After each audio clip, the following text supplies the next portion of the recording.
Mr. George Orwell, a writer of acute and penetrating temper and of conspicuous honesty of mind, died on Friday in hospital in London at the age of 46.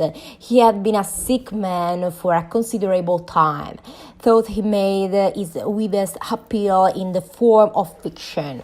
Orwell had a critical rather than imaginative endowment of mind, and he has left a large number of finally executed essays.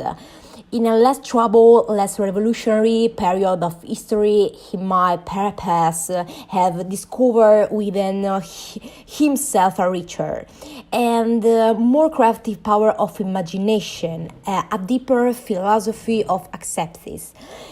He was essentially the analyzed by turn indignant, satirical and prophetic of an order of life and the society in rapid dissolution. The analysis is presented to a large extent in autobiographical terms. Orwell, it might fairly be said, lived his convictions. Much of his early work is a direct transcription of personal experience, while the later volumes record in expository of allegorical form the progressive phases of his disenchantment with current social and political ideals. The death of such a searching and sincere writer is a very real loss. George Orwell, which was the name adopted by Eric Arthur Blair, was born in India in 1903, of a Scottish family, the son of Mr. Richard Blair, who served in the opium department of the government of Bengal. He was a King's Scholar at Eton, which he left in 1921, and then at the persuasion of his father entered the Imperial Police in Burma, where he remained for 5 years. After that, he was by turns dishwasher, schoolmaster, and bookseller's assistant. The name he adopted comes from the river of Orwell. His parents were settled at Southwold in Suffolk. At the time he decided upon it. Orwell preferred to suppress his early novels. Down and Out in Paris and London, his first book, published in 1933, is a plain, observant, and for the most part, disappassionate piece of reporting, which archives without faltering precisely what it sets out to do.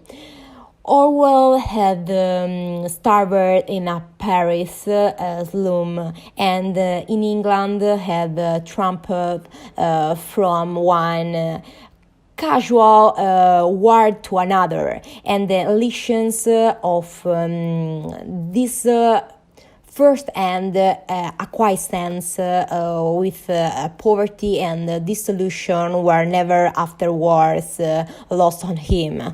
Although in time he grew fearful of theoretical egalitarianism, he made no bones about the primary need of security, social justice. In The Road, the Twin Pair, which appeared in 1937, he described the lives of those on unemployment, pay or public assistance, and made his own contribution to socialist propaganda. Next year, he brought out his homage to Catalonia, and outspoken and at times impassionate account of his experience and observation as a volunteer on the Republican side of the Spanish Civil War. He had joined not the International Brigade but the militia organized by the small Catalan party, predominantly syndicalist or anarcho-syndicalist in temper, known as POUM. He was wanted during the fight in Rodonesca with deeping anxiety and embitterment. He had noted the fanaticism and ruthlessness of communist attempts to secure at all cost. Even at the cost of probable the fifth political ascendancies over the Republican force. It was from this point that his left wing convictions underwent the transformation that was eventually to be projected the Animal Farm and 1984. First, however, a few months before the outbreak of war in 1939, he published Coming Out for Air, the book which is his nearest approach to a novel proper. It was not his first published essay in fiction. In Burmese days, published 5 years early.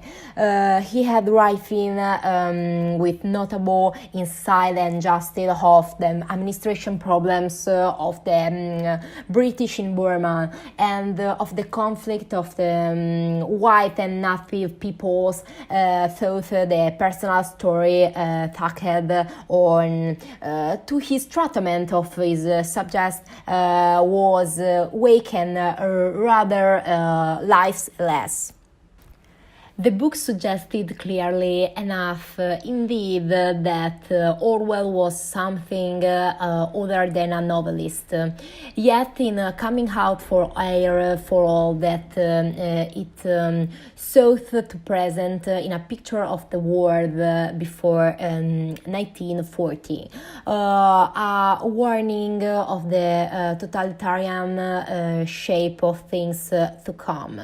He recaptures the atmosphere of childhood with a degree of truth and tenderness that is deeply affecting. Here was the creative thought one sought in the later books. Rejected from the army on medical grounds, Orwell in 1940 became a sergeant in the Home Guard. He wrote spasmodically rather steadily during the war years. His picture of Britain at war, published in 1941 under the title The Lion and the Unicorn, was a brave attempt to determine the relationship between the socialism and the English genius. A volume consisting of 3 long essays inside the wheel, one of which was the entertaining, if occasionally somewhat wrong-headed, study of boys' popular weeklies. Proced that appears in 1945 of Animal Farm. In the guise of a farewell, Orwell her products a blistering, most amusing satire on the totalitarian tyranny. as he was it that in Soviet Russia masqueraded as the classless society. The book won wide and deservedly admiring notice.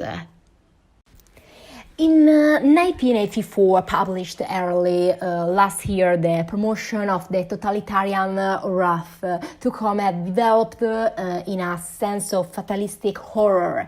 In Orwell's vision of a not too remote future, in High Strip Wine, the new name for Britain in a wholly totalitarian world, men had been conditioned to deny the possibility of human freedom and to will their subservice to an omnipotent ruling hierarchy. The book was a brave enough performance, though it fell a good way short of the highest achievement in its kind. Orwell married in 1933 Miss Helen South Nestle. She died in 1945 after an operation, and last year he married Miss Sonia Brownell, assistant editor of Horizon.